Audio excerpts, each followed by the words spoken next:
Bollywood ನಟ ಸೈಫ್ ಅಲಿ ಖಾನ್ ಅವರ ಮನೆಗೆ ದರೋಡೆಕೋರರು ಬಂದು ಅವರಿಗೆ 6 ಬಾರಿ ಚಾಕುವಿನಿಂದ ಇರಿದು ಹೋದಂತಹ ಘಟನೆಗೆ ಸಂಬಂಧಪಟ್ಟಂತೆ ಸೈಫ್ ಅಲಿ ಖಾನ್ ಈಗ ಹಾಸ್ಪಿಟಲ್ನಲ್ಲಿ ಚೇತರಿಕೆಯನ್ನು ಕಾಣ್ತಾ ಇದ್ದಾರೆ.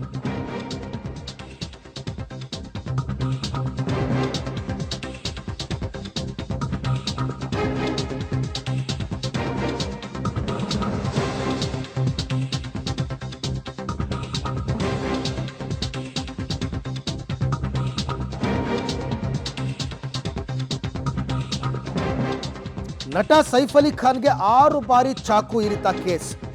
ಆಪರೇಷನ್ ಬಳಿಕ ಈಗ ನಟ ಸೈಫ್ ಅಲಿ ಖಾನ್ ಚೇತರಿಸ್ಕೋತಾ ಇದ್ದಾರೆ.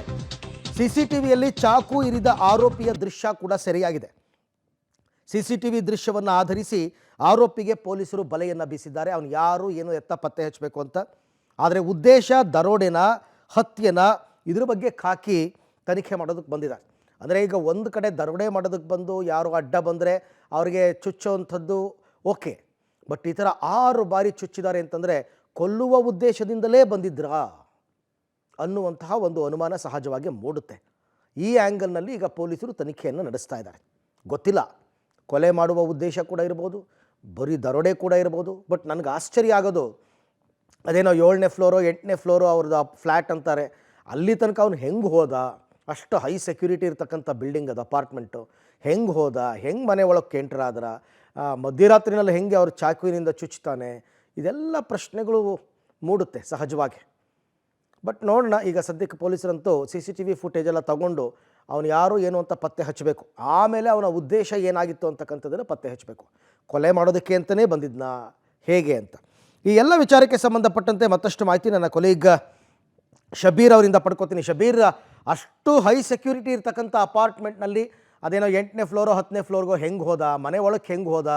ಆಮೇಲೆ 6 ಬಾರಿ ಸ್ಟ್ಯಾಬ್ ಮಾಡಿದ್ದಾನೆ ಅಂತಂದರೆ ಇವನ ಉದ್ದೇಶ ಕೊಲೆ ಮಾಡೋದೇ ಆಗಿತ್ತಾ ಅಥವಾ ಬರೀ ದರೋಡೆ ಮಾಡೋದಕ್ಕೆ ಬಂದಿದ್ನಾ? ಇದೆಲ್ಲದ್ರ ಬಗ್ಗೆ ಏನು ಮಾಹಿತಿ ಇದೆ ಅಂತ? ಅರವಿಂದ್, ಮುಖ್ಯವಾಗಿ ಅನುಮಾನ ಹುಟ್ಟಾಕ್ಲಿಕ್ಕೆ ಕಾರಣವೇ ಇದಾಗಿರುವಂತದ್ದು. ಅಷ್ಟು ಭದ್ರತೆ ಇರುವಂತ ಮನೆಯೊಳಗೆ ಈ ವ್ಯಕ್ತಿ ಹೇಗೋದ ಅನ್ನುವಂಥದ್ದು. ಮತ್ತೆ CCTV ಕ್ಯಾಮೆರಾಗಳಲ್ಲಿ ಒಳಗಡೆ ಹೋಗುವಂತ ದೃಶ್ಯಗಳಿಲ್ಲ, ಕೇವಲ ಹೊರಗಡೆ ಬರುವಂತ ದೃಶ್ಯಗಳು ಮಾತ್ರ ಈಗ ಲಭ್ಯ ಆಗಿರುವಂತದ್ದು. ಅದರಲ್ಲಿ ಅವರ ಮುಖ ಕೂಡ ಸ್ಪಷ್ಟವಾಗಿ ಕಾಣಿಸ್ತಾ ಇದೆ.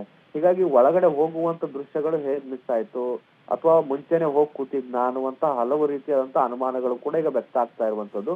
ಹೀಗಾಗಿ ಈಗಾಗಲೇ ಸೈಫ್ ಅಲಿ ಖಾನ್ ನ ಮನೆಯಲ್ಲಿ ಕೆಲಸ ಮಾಡ್ತಿದ್ದಂತ 3 ಸಿಬ್ಬಂದಿಗಳನ್ನ ಕೂಡ ಪೊಲೀಸರು ವಿಚಾರಣೆಯನ್ನ ನಡೆಸಿದ್ದಾರೆ. CCTV ಫುಟೇಜ್ ಅನ್ನ ಆಧರಿಸಿ ಕೂಡ ಏನು ಆಗುಂತಕ ಏನಿದ್ದ ಅವನನ್ನು ಕೂಡ ಹುಡುಕುವಂತ ಕೆಲಸಗಳು ಕೂಡ ಈಗ ಮುಂದುವರೆದಿರುವಂತದ್ದು. ಇದ್ರ ಜೊತೆಗೆ ಬೇರೆ ಬೇರೆ ಆಯಾಮಗಳಲ್ಲೂ ಕೂಡ ಈ ಒಂದು ಪ್ರಕರಣದ ತನಿಖೆ ನಡೀತಾ ಇರುವಂತದ್ದು. ಒಂದು ಕಳ್ಳತನ ಆಗಿರ್ಬೋದು, ಮತ್ತೊಂದು ಕೃಷ್ಣಮುಗ ಪ್ರಕರಣದಲ್ಲಿ ಸೈಫ್ ಅಲಿ ಖಾನ್ ಕೂಡ ಆರೋಪಿಯಾಗಿದ್ರು. ಅವ್ರನ್ನ ಕೋರ್ಟ್ ಖುಲಾಸೆ ಕೂಡ ಕೊಡ್ತಿತ್ತು. ಹೀಗಾಗಿ ಲಾರೆನ್ಸ್ ಬಿಸ್ನೆಸ್ ಗ್ಯಾಂಗ್ ಏನಾದ್ರು ಸೈಫ್ ಅಲಿ ಖಾನ್ ನ ಟಾರ್ಗೆಟ್ ಮಾಡ್ತಾ ಅನ್ನೋ ಆಂಗಲ್ ನಲ್ಲೂ ಕೂಡ ಈಗ ತನಿಖೆಗಳು ನಡೀತಾ ಇದೆ. ಅರವಿಂದ್, ಓಕೆ, ಥ್ಯಾಂಕ್ ಯು ತಮ್ಮೆಲ್ಲ ಮಾಹಿತಿಗೆ ಶಬೀರ್. ನೋಡೋಣ, ಫಸ್ಟ್ ಅವನನ್ನು ಅರೆಸ್ಟ್ ಮಾಡಬೇಕು. ಯಾವ ಉದ್ದೇಶ ಇಟ್ಕೊಂಡು ಬಂದಿದ್ದ? ಹೌದು, ಬಹಳ ಅನುಮಾನ ಮೂಡ್ತಕ್ಕಂಥದ್ದು ಏನಂದರೆ, ಅಪಾರ್ಟ್ಮೆಂಟ್ ಒಳಗೆ ಹೋಗಬೇಕಾಗಿರೋಂತಹ CCTV ದೃಶ್ಯಗಳಿಲ್ಲ, ಅವನು ಹೊರಗೆ ಬರ್ತಾ ಇರೋ ದೃಶ್ಯಗಳಿದೆ. ಹೆಂಗೆ ಸಾಧ್ಯ ಇದು? ಅವನು ಯಾವಾಗಲೂ ಹೋಗಿ ಕೂತಿದ್ದ ಅಂದ್ಕೊಳ್ಳೋಣ, ಅದಾದರೂ ಇರಬೇಕಲ್ಲ. ಅವನು ರಾತ್ರಿ 8 ಗಂಟೆಗೆ ಹೋಗಿ ಕೂತಿದ್ದ ಅಂದ್ಕೊಳ್ಳೋಣ, 5 ಗಂಟೆಗೆ ಹೋಗಿ ಕೂತಿದ್ದ ಅಂದ್ಕೊಳ್ಳೋಣ, ಆ ಟೈಮ್ದಾದರೂ CCTV ಫುಟೇಜ್ ಇರಬೇಕಲ್ಲ. ಹಾಗಾಗಿ ಇಲ್ಲಿ ತುಂಬ ಅನುಮಾನ ಮೂಡ್ತಾ ಇದೆ. ಯಾರೋ ಒಳಗಡೆ ಇರ್ತಕ್ಕಂಥವರೇ ಇವನಿಗೇನಾದರೂ ಸಹಾಯ ಮಾಡಿದ್ರಾ ಅನ್ನುವಂತಹ ಪ್ರಶ್ನೆ ಕೂಡ ಮೂಡುತ್ತೆ. ಹಾಗಾಗಿ ಅವ್ರ ಮನೆ ಕೆಲಸದವ್ರನ್ನ 3 ಜನರನ್ನ ಈಗ ಪೊಲೀಸರು ವಿಚಾರಣೆ ಮಾಡ್ತಾ ಇದ್ದಾರೆ. ಆದಷ್ಟು ಬೇಗ ಆತನನ್ನು ಪತ್ತೆ ಹಚ್ತಾರೆ, ಆ ದುಷ್ಕರ್ಮಿಯನ್ನು. ಆಮೇಲೆ ಅವನ ಉದ್ದೇಶ ಏನಾಗಿತ್ತು ಅಂತಕ್ಕಂಥದ್ದನ್ನು ನೋಡಬೇಕು. ಬಟ್ ಒಂದು ರೀತಿ ಬಾಲಿವುಡ್ನಲ್ಲಿ ಸಂಚಲನಕ್ಕೆ ಕಾರಣವಾಗಿರ್ತಕ್ಕಂಥ ಘಟನೆ ಇದು.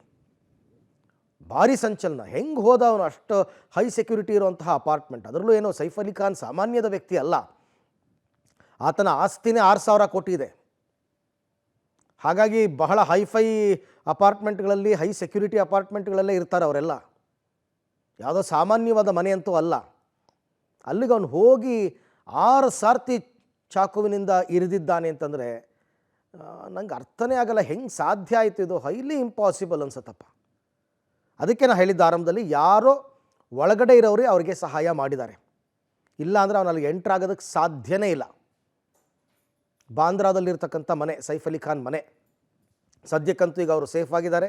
ಹಾಸ್ಪಿಟ್ಲಲ್ಲಿ ಅವರಿಗೆ 2 ಗಂಟೆ ಆಪರೇಷನ್ ಆಗಿದೆ. ಆಪರೇಷನ್ ಆದಮೇಲೆ ಅವ್ರು ಚೇತರಿಸ್ಕೋತಾ ಇದ್ದಾರೆ. ಅವರೇ ಒಂದು ಮೆಸೇಜ್ ಕೂಡ ಕೊಟ್ಟಿದ್ದಾರೆ, I am all right and perfect ಅಂತೆಲ್ಲ ಹೇಳಿದ್ದಾರೆ. ಸೊ ನೋಡೋಣ ಮುಂದಕ್ಕಿದು ಪ್ರಕರಣ ಏನಾಗುತ್ತೆ, ಏನು ಎತ್ತ. ಸಿ ಸಿ ಟಿ ವಿಯಲ್ಲಂತೂ ಆ ದುಷ್ಕರ್ಮಿಯ ಚಹರೆ ಏನು ಅಂತ ಗೊತ್ತಾಗಿದೆ. ಆಮೇಲೆ ಪೊಲೀಸರಿಗೆ ಇದೆಲ್ಲ ದೊಡ್ಡ ಮ್ಯಾಟ್ರೇ ಅಲ್ಲ, ಅವನು ಯಾರು ಏನು ಎತ್ತ ಅಂತ ಪತ್ತೆ ಹಚ್ಚುವಂತಹ ಕೆಲಸ ಆಗಿಬಿಡುತ್ತೆ. ಒಂದೆರಡು ದಿವಸದಲ್ಲಿ ನನ್ನ ಪ್ರಕಾರ ಆ ದುಷ್ಕರ್ಮಿಯನ್ನು ಅರೆಸ್ಟ್ ಮಾಡ್ತಾರೆ.